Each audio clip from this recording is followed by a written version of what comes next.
नमस्कार दोस्तों, BCD take के इस भाग में आपका फिर से स्वागत है। दोस्तों, इस भाग में मैं आपको क्वाडकॉप्टर की वर्किंग के बारे में बताने जा रहा हूँ। यहाँ पर वीडियो शुरू करने से पहले मैं आपको बता देता हूँ, इस वीडियो में सिर्फ फिजिक्स मिलेगी और अगर आपका इंटरेस्ट नहीं है इस क्वाडकॉप्टर की फिजिक्स जानने में तो छोड़ दीजिए इस वीडियो को, क्योंकि इस वीडियो में कोई भी ऐसा पार्ट नहीं जहाँ पर मैं आपको technical advancement in this quadcopter कौन सा लें कौन सा नहीं लें, किसकी क्या स्पेसिफिकेशन है, ये कुछ भी कवर अप नहीं करने जा रहा हूँ। तो आइए देखते हैं इस क्वाडकॉप्टर की वर्किंग। सबसे पहले तो मैं आपको बता देता हूँ, क्वाडकॉप्टर को कई लोग बोलते हैं मल्टी रोटर और कई लोग बोलते हैं हेलीकॉप्टर का ही एडवांस वर्जन। तो यहाँ पर सही है, क्योंकि हेलीकॉप्टर का ही एडवांस वर्जन है। हेलीकॉप्टर में आपको एक प्रोपेलर मिल जाता था, एक रोटर मिल जाता था, जबकि यहाँ पर आपको मल्टीपल रोटर्स हो सकते हैं। तो इसलिए कई बार क्वाडकॉप्टर को आप मल्टी रोटर भी बोलते हैं। और कई सी केस में जैसे कि 4 रोटर हो गए तो क्वाडकॉप्टर बोल दिया, 6 रोटर हो गए तो हेक्साकॉप्टर बोल दिया एंड सो ऑन। तो इस टाइप से क्वाडकॉप्टर में क्योंकि 4 रोटर सफिशिएंट है इस क्वाडकॉप्टर या इस टाइप की डिवाइस को ऊपर की तरफ को लिफ्ट करने में और इवन यहाँ पर टिल्ट, ट्विस्ट और रोटेट करने में। तो सबसे पहले तो मैं आपको बता देता हूँ इसकी वर्किंग। तो वर्किंग के लिए यहाँ पर हम लोग एक्सिस को देखते हैं। तो यहाँ पर आपकी कोई नॉर्मल XYZ एक्सिस नहीं, यहाँ पर आप यूज़ करते हो रोटेशन एक्सिस। जैसे कि आप इस क्वाडकॉप्टर का ये हेड दे सकते हो। अगर ये क्वाडकॉप्टर अपने हेड से ऐसे रोटेट हो रहा तो हम लोग बोलेंगे इस एक्सिस को, इस रोटेशन एक्सिस को बोलेंगे हम लोग रोल एक्सिस। अगर क्वाडकॉप्टर आपका ऐसे हो रहा है तो ऐसे हो रहा है तो इस एक्सिस को हम लोग बोलेंगे पिच। और अगर क्वाडकॉप्टर आपका ऐसे रोटेट हो रहा है तो हम लोग उसको बोलेंगे यॉ। तो यहाँ पर आपकी 3 डायरेक्शन ऑफ रोटेशन है और यहाँ पर आपको मैं बता देता हूँ, आप अगर अपने हेड को रखोगे और ऐसे करोगे तो ये आपकी होगी रोलिंग। तो इस रोलिंग से यहाँ पर क्वाडकॉप्टर आपका लेफ्ट या आपका राइट साइड को मूव कर सकता है। जबकि अगर आप यस बोल रहे हो तो ऐसे केस में क्वाडकॉप्टर आपका आगे को, ऐसे केस में पीछे को, तो इसको आप बोलोगे पिच। और यहाँ पर अगर आप नो बोलते हो, ऐसे से करके नो बोलते हो, तो इस केस में क्वाडकॉप्टर आपका मूव कर रहा है, मतलब ऐसे रोल कर रहा है, तो इसको बोलोगे आप यॉ। तो यहाँ पर आपकी 3 रोटेशन एक्सिस हैं और इन 3 रोटेशन एक्सिस के अलॉन्ग ही आप क्वाडकॉप्टर को घुमाते हैं, मूव कराते हैं और यही यहाँ पर इस क्वाडकॉप्टर की मूवमेंट को डिसाइड करते हैं। तो आपको एक्सिस पता चल गया। आइए अब बढ़ते हैं आगे। अब क्वाडकॉप्टर के ऊपर आते हैं। क्वाडकॉप्टर में आपको 4 रोटर्स मिल जाएंगे और 4 रोटर्स यहाँ पर क्या करें, इन प्रोपेलर को मूव करा रहे हैं। तो ये प्रोपेलर क्या करते हैं, ये एक बहुत बड़ी एयर के वॉल्यूम को ऊपर से सक करते हैं और नीचे को फेंकते हैं। जैसे कि आप ऐसे रखोगे तो आपको पंखे की हवा आएगी। कहाँ से हवा आ रही, पीछे से। तो यहाँ पर ये प्रोपेलर ऐसे ही वर्क करते हैं, बिल्कुल सेम वही हेलीकॉप्टर वाला फंडा है। हेलीकॉप्टर भी ऊपर के बहुत सारी एयर को सक करके नीचे को भेजता है। तो ऊपर क्या होता है, वैक्यूम क्रिएट। तो वैक्यूम क्या करता है, इस हेलीकॉप्टर इस ऑब्जेक्ट को ऊपर की तरफ को लिफ्ट करते हैं। तो यहाँ पर हम लोग बोलते हैं इस चीज़ को थ्रस्ट। आप सभी के मन में एक सवाल उठ रहा होगा कि हम लोगों ने यहाँ पर 4 पंखे क्यों लगाए, क्योंकि एक पंखा भी ये थ्रस्ट जनरेट कर सकता था और इस क्वाडकॉप्टर को ऊपर को उठा सकता था। यहाँ पर 4 पंखों को यूज़ करके आपको एक फ्रीडम मिल जाती है कि आप इन 4 पंखों की स्पीड को अलग अलग वेरी कर सकते हो और इनको अलग अलग वेरी करके हम लोग इस क्वाडकॉप्टर की यहाँ पर पिच, यहाँ पर रोल और इवन योर डायरेक्शन को कंट्रोल कर सकते हैं। लेट्स सपोज आप इसको रोल करवाना चाहते हो, तो अगर आप इन 2 पंखों का स्पीड बढ़ा दोगे, थ्रस्ट बढ़ा दोगे, तो ये क्या होगा, ये जो पंखे हैं ज़्यादा एयर वॉल्यूम को सक करेंगे, तो यहाँ पर ज़्यादा वैक्यूम क्रिएट होगा एज कम्पेयर टू दिस। तो ये क्या होगा, आपका टिल्ट हो जाएगा। तो by the help of speed of this 2 propeller हम लोग यहाँ पर रोलिंग कर सकते हैं। तो अगर हमें ऐसा रोल करवाना है तो हमें इन 2 प्रोपेलर्स की स्पीड बढ़ानी पड़ेगी ताकि ऊपर का जो वैक्यूम है ज़्यादा क्रिएट हो और ये ज़्यादा ऊपर की साइड को टिल्ट करे। तो यहाँ पर with the help of increasing the speed of one side of the propeller मैं यहाँ पर रोलिंग कर सकता हूँ। अगर यहाँ पर मुझे पिचिंग करनी है तो पिचिंग का मतलब कि इस क्वाडकॉप्टर को ऐसे टिल्ट करना, तो सेम वही है। पीछे वाले प्रोपेलर को अगर हम लोग इसका थ्रस्ट बढ़ा दें तो ये ऐसे टिल्ट कर जाएगा। तो यहाँ पर हम लोग यहाँ पर पिचिंग को इंक्रीज कर सकते हैं। तो यहाँ पर हम लोग twisting by the help of जो आपस में जो एडिसेंट जो आपके प्रोपेलर लगे हुए हैं उनकी स्पीड बढ़ा के, उनका थ्रस्ट बढ़ा के हम लोग यहाँ पर क्वाडकॉप्टर को उस डायरेक्शन में ऊपर ले जा सकते हैं और जबकि दूसरा डायरेक्शन अपने आप ही नीचे चला जाएगा। तो यहाँ पर आपको समझ में आ गया कि हम लोग रोलिंग और पिचिंग कैसे करते हैं। जबकि अगर आप इसको यॉ कराना चाहते हो, ऐसे घुमाना चाहते हो, तो यहाँ पर फिजिक्स थोड़ी सी डिफिकल्ट है, कॉम्प्लिकेटेड है। सबसे पहले तो आपको बता देता हूँ, जो 4 मोटर्स या 4 प्रोपेलर रखे हैं ये आपके सिमिलर डायरेक्शन में रोटेट नहीं करते हैं।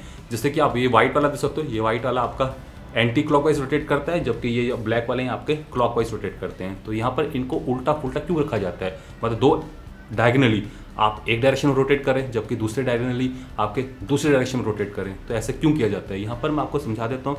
यहाँ पर हेलीकॉप्टर के ऊपर भी सिमिलर टाइप की प्रॉब्लम आती है, क्योंकि अगर आप हेलीकॉप्टर में जैसे होता है कि एक आपका होगा मेन ब्लेड ऊपर वाला, एक आपका होगा टेल ब्लेड। यहाँ पर अगर आपका टेल ब्लेड किसी ने उड़ा दिया या खराब कर गया या गिर गया, तो उस केस में क्या होता है, जो आपका हेलीकॉप्टर होता है ये ऊपर को जा रहा है, ये घूम रहा है ऊपर, उसका प्रॉपलर हवा का वॉल्यूम सक कर रहा है, वैक्यूम क्रिएट हो रहा है, तो ये ऊपर को भी जा रहा है। बट यहाँ पर क्योंकि वो प्रॉपलर घूम रहा है, तो यहाँ पर एंगुलर मोमेंटम को प्रोड्यूस हो रहा है, और यहाँ पर उस एंगुलर मोमेंटम की कंजर्वेशन के लिए आपका जो बॉडी है, जो मास है नीचे, वो भी रोटेट करना जाएगा। तो यहाँ पर लेट सपोज आपका जो प्रोपेलर है ये ऐसे घूम रहे हैं, तो यहाँ पर इसको कंजर्व करने के लिए आपका जो बॉडी है उसका एंटी क्लॉकवाइज घूमनी शुरू कर जाती है। तो यहाँ पर law of conservation of momentum work करता है, और इसी वजह से यहाँ पर आपकी जो बॉडी है वो रोटेट करने जाती है। तो इसको काउंटरफ्लिक्ट करने के लिए हम लोग एक टेल पर इस टाइप का रोटेटर लगा देते हैं। सिमिलर यहाँ पर अगर हम लोग इन सारे प्रोपेलर्स को सेम डायरेक्शन में रोटेट करा दें, तो यहाँ पर प्रोपेलर तो ऐसे मूव कर रहे हैं, और इसको बैलेंस करने के लिए, जो एंगुलर मोमेंटम को कंजर्व करने के लिए आपकी बॉडी ऐसे रोटेट करनी शुरू हो जाएगी। तो फिलहाल इस प्रॉब्लम को सॉल्व करने के लिए, इस एंगुलर मोमेंटम को यहाँ पर खत्म करने के लिए, आपके जो दो प्रोपेलर्स होते हैं इसको किसी और डायरेक्शन में रोटेट किया जाता है, जबकि दूसरे जो आपके डायगोनल रखे हैं उसको किसी और डायरेक्शन में रोटेट किया जाता है। तो यहाँ पर आपको समझ में आ गया कि अगर आपका एक डायरेक्शन में रोटेशन होगी तो आपका जो बॉडी है, जो आपका क्वाडकॉप्टर है, वो आपका उल्टी डायरेक्शन में रोटेट करना लग जाएगा। तो इसी कारण से यहाँ पर जो रोटेशन ऑफ ब्लेडेड है उसको उल्टा फुल्टा किया जाता है। डायगोनली दिखेंगे तो सिमिलर है, इधर डायगोनली सिमिलर है, बट एडजेसेंट आपके जस्ट ऑपोजिट होंगे। क्यों? क्योंकि यहाँ पर एंगुलर मोमेंटम को कंजर्व करवाना है, ताकि आपकी जो क्वाडकॉप्टर है ये अपने आप रोटेट करने ना लग जाए। बट यहाँ पर अगर आप खुद योग कराना चाहते हो, मतलब कि खुद इस क्वाडकॉप्टर को घुमाना चाहते हो, तो आपको क्या करना पड़ेगा? आपको पता है, आप अगर एक डायरेक्शन में एंगुलर मोमेंटम को बढ़ा दोगे, जैसे कि ये आपके इस समय चल रहे हैं क्लॉकवाइज, तो अगर आप क्लॉकवाइज जो यहाँ पर दो प्रोपेलर रखें इनकी स्पीड बढ़ा दोगे, तो एंगुलर मोमेंटम इस साइड में बढ़ जाएगा, मतलब इस प्रोपेलर की साइड को बढ़ जाएगा।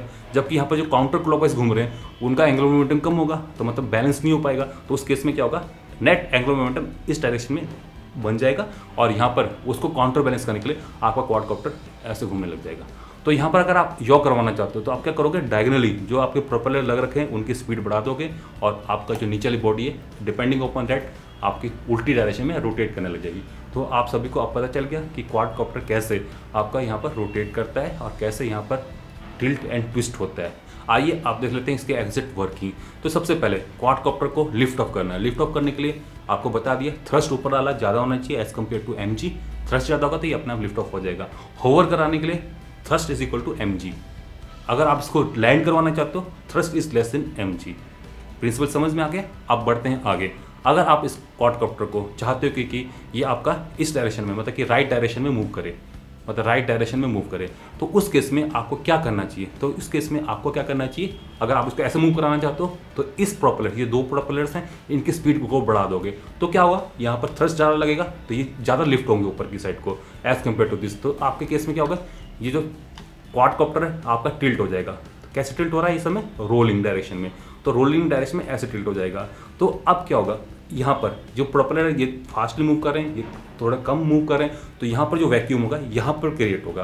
तो यहाँ पर क्रिएट होगा तो क्या होगा, अब क्वाडकॉप्टर आपका ऐसे मूव करेगा, ना कि ऊपर की साइड को, क्योंकि वैक्यूम आपका यहाँ पर क्रिएट हो रहा है। तो यहाँ पर क्रिएट होने से क्या होगा, तो आपका क्वाडकॉप्टर ऐसे मूव करेगा।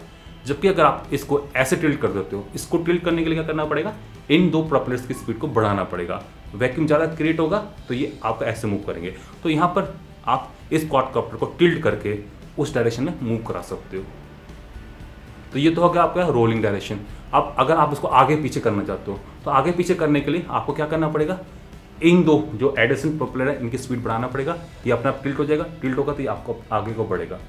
अगर पीछे को ले जाना चाहते हो, क्वाडकॉप्टर को आपको ऐसे करना पड़ेगा, और ऐसे करने से ये क्वाडकॉप्टर आपका पीछे की साइड को आएगा। तो यहाँ पर आप इन चारों प्रोपेलर की स्पीड को कंट्रोल करके अपने क्वाडकॉप्टर को किसी भी डायरेक्शन में ले जा सकते हो। और इस रोलिंग और पिचिंग को कराने के लिए आपको ट्रांसमीटर के ऊपर इस टाइप का जॉयस्टिक मिल जाएगी। ये आपका कर रहा है यहाँ पर रोलिंग, और ये कर रहा है आपका पिचिंग, आगे पीछे, और ये कर रहा है आपका लेफ्ट एंड राइट। और यहाँ पर अगर आप क्वाडकॉप्टर को ऐसे मूव कराना चाहते हो तो यहाँ पर मैं आपको बता चुका हूँ, जो आपके डायगोनली हैं प्रोपेलर उनकी स्पीड बढ़ा दो, और उस केस में क्या होगा, नेट एंगुलर मोमेंटम इस डायरेक्शन में बढ़ जाएगा, और उसको काउंटर बैलेंस करने के लिए जो आपका क्वाडकॉप्टर है वो उल्टी डायरेक्शन में रोटेट करना लग जाएगा। तो यहाँ पर इस टाइप से योइंग की जाती है। तो आप सभी को अब पता चल गया होगा कि कैसे ये क्वाडकॉप्टर आपका ऊपर नीचे आगे पीछे दाएं बाएं मुड़ता है। यहाँ पर दोस्तों अगर आप इस क्वाडकॉप्टर को डिज़ाइन करना चाहते हो, बनाना चाहते हो, कोई ज़्यादा मुश्किल नहीं है।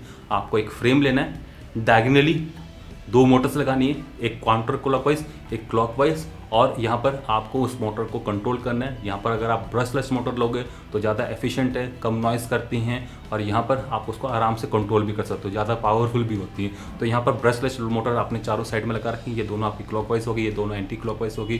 प्रॉपर लगा दी, उस हिसाब से प्रॉपर की डायरेक्शन दोस्तों सेम ही है, मतलब कि थ्रस्ट वो आपकी एक ही डायरेक्शन, मतलब सारी एयर फ्लो को ऊपर से निकाल के नीचे को करेंगे। उसके बाद आप इन ब्रशलेस मोटर्स को यहाँ पर इलेक्ट्रॉनिकली स्पीड कंट्रोल कर सकते हो। तो इसके लिए हम लोग ESC यूज़ करते हैं। ESC आपका यहाँ पर चला गया, और ये ESC आपका इन चारों मोटर्स का अलग अलग ESC होगा, और यहाँ पर जाएगा मेन बोर्ड के ऊपर। और मेन बोर्ड पर आपका एक माइक्रो कंट्रोलर लगा हुआ है जो कि यहाँ पर सारी कैलकुलेशन कर रहा है, एल्गोरिथम उसके अंदर पड़ा हुआ है, जायरो और यहाँ पर एक्सेलेरोमीटर साथ में लगे हुए हैं जो कि यहाँ पर इसकी रोलिंग, पिचिंग और योइंग को मेजर कर रहे हैं। अगर ये आपका क्वाडकॉप्टर थोड़ा सा भी टिल्ट ट्विस्ट होता है तो यहाँ पर कंपोनेंट जैसे कि ये मोटर्स हैं, इनकी स्पीड को कंट्रोल करके बढ़ा चढ़ा के तो हम लोग इसको स्टेबलाइज कर सकते हैं। तो यहाँ पर ये ऑटो स्टेबलाइजेशन का तरीका हो गया। और यहाँ पर इस क्वाडकॉप्टर को सारा रिमोटली कंट्रोल किया जा रहा है with the help of A transmitter, जो कि यहाँ पर वाईफाई बैंड या किसी वायरलेस बैंड पर वर्क करता है।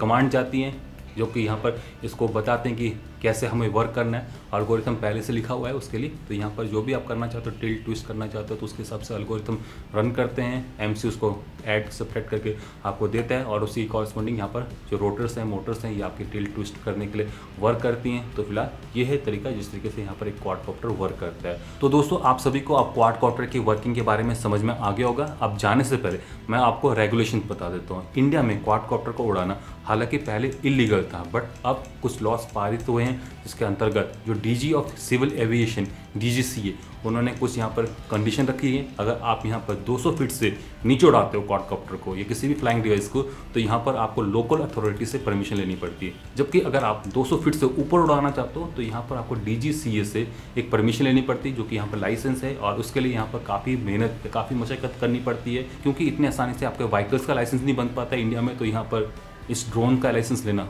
थोड़ा सा मुश्किल होगा। तो यहाँ पर अगर आपकी किस्मत सही है तो आप ले सकते हो, और वो आपका लाइसेंस 2 साल के लिए ही वैलिड होगा।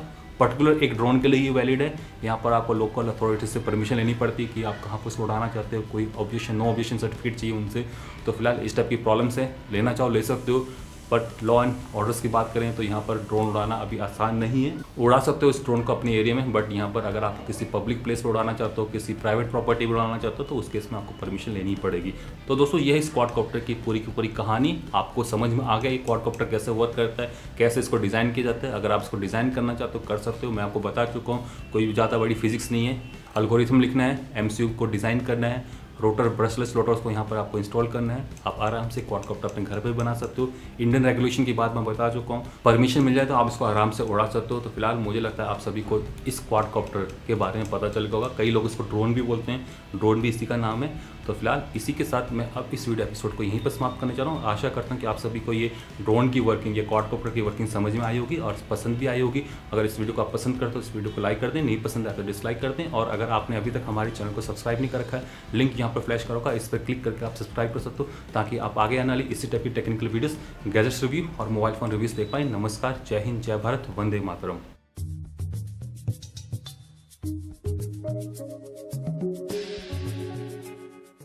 अब इस हेलीकॉप्टर को आपको ऊपर स्टेबल करना है, तो उस केस में क्या करते हो? तो उस केस में क्या होता है, जो आप हवा का वॉल्यूम ऊपर से सक कर रहे हो और नीचे को थ्रो कर रहे हो, तो इससे जो ऊपर की थ्रस्ट बन रही है, ये थ्रस्ट आपकी इसकी mg के बराबर, मतलब कि जो ग्रेविटी इसको नीचे को पुल कर रही है mg, उसके इक्विवेलेंट होना चाहिए। अगर वो इक्विवेलेंट है तो ये आपका हेलीकॉप्टर ऊपर को होवर करने लगेगा, ना ही ऊपर जाएगा ना ही नीचे आएगा। तो इस केस में thrust is equal to mg। अगर यहाँ पर आपका थ्रस्ट बढ़ जाए और mg कम हो जाए तो ये आपका हेलीकॉप्टर ऊपर को उड़ना, ये क्वाडकॉप्टर ऊपर की तरफ को उड़ना शुरू कर देगा। अगर आपका थ्रस्ट कम हो जाए तो ये आपका हेलीकॉप्टर नीचे को आना शुरू कर देगा। तो यहाँ पर mg के रिलेटेड इन थ्रस्ट को देखा जाता है। तो यहाँ पर थ्रस्ट बढ़ती कैसे है? इन प्रोपेलर की स्पीड बढ़ा के, जितनी स्पीड होगी उतना वैक्यूम क्रिएट होगा, उतना ऊपर की तरफ को थ्रस्ट होगा। तो यहाँ पर